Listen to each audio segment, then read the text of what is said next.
did you see? Oh my, what day? I mean, videos, reports, photographs. I mean, there's videos that are so compelling in high definition that there's no question what you're seeing. It's not our technology. It's not our technology. And the capabilities are beyond anything we can do. I mean, I'm happy to explain some of those capabilities if you like, but when you look at this from a rational perspective, you only come to one outcome.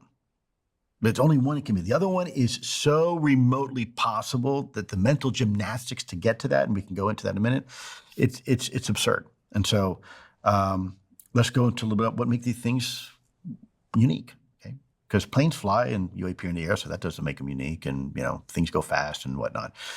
So you have to, in intelligence, if you want to filter out data and only focus on certain data, you have to create parameters. So we realized early on in the government that these things had 5 parameters, 5 observables that made them stand out away from everything else. And so the first one was instantaneous acceleration. So what is acceleration? It is the change of velocity, right?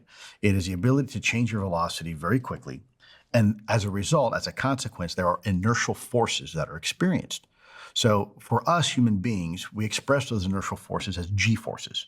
So the force of gravity is pulling on us equally at 9.8 meters per second, and that's experienced as 1g. A human being can withstand up to 9 g's for a very short period of time before you start having medical consequences, right? You have things like blackouts and redouts and ultimately death. To compare that to, let's say, standard technology, one of our most highly maneuverable aircraft, manned maneuverable aircraft, let me emphasize manned, is an older aircraft. It's called the General Dynamics F-16, built by General Dynamics. It's the F-16. And that, at an unclassified level, can pull about 17 Gs before you start having structural failure, meaning wings snap off, right? The plane begins to disintegrate while you're flying it. What we are seeing are objects that are performing in excesses of 2,000 and 3,000 G-forces, okay? Well beyond the healthy limitations of anything biological to withstand, and certainly from a material science perspective, more than we have. There's an advanced technology here. The second observable is hypersonic velocity. So what is hypersonic?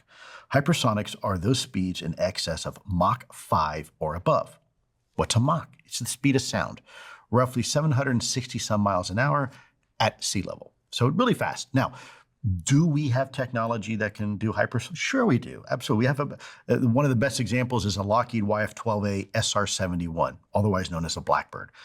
It can get to about Mach 5, which is really fast. But at that speed, if the SR-71 wants to take a right-hand turn, it takes roughly half the state of Ohio to execute that maneuver. We are seeing things not doing Mach 5. We are seeing things doing in excess of 10,000, 13,000 miles an hour and executing immediate right-hand turns and even 180s, right? So that is another observable that is significantly above and beyond anything we have. Another observable, it's a bit of an oxymoron, but it's called low observability, meaning you'll hear from the pilots, Lou, I was there, I saw it, but I can't describe it.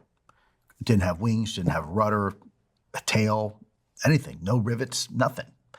And then also on the radar, you will get these nonsensical returns. These returns like there's some sort of active jamming or spoofing going on within the radar system. So low observability. Now, do we have low observable vehicles? Sure. For example, the B-2 bomber and the Valkyrie, these are stealth vehicles. Well, this is a little more than that because it's actually also, with the human eye, very hard to discern. The fourth observable is something called transmedium or multi-medium travel. So that means the ability to operate in multiple domains, or more specifically, multiple environments. Now, once again, do we have multi-domain vehicles? Absolutely. A seaplane is a perfect example of a multi-medium vehicle. It can fly and it can float. But let's face it, a seaplane is neither a really good airplane or a good boat. And why? Because there are design compromises that have to be made in performance and design in order for it to operate in multiple domains.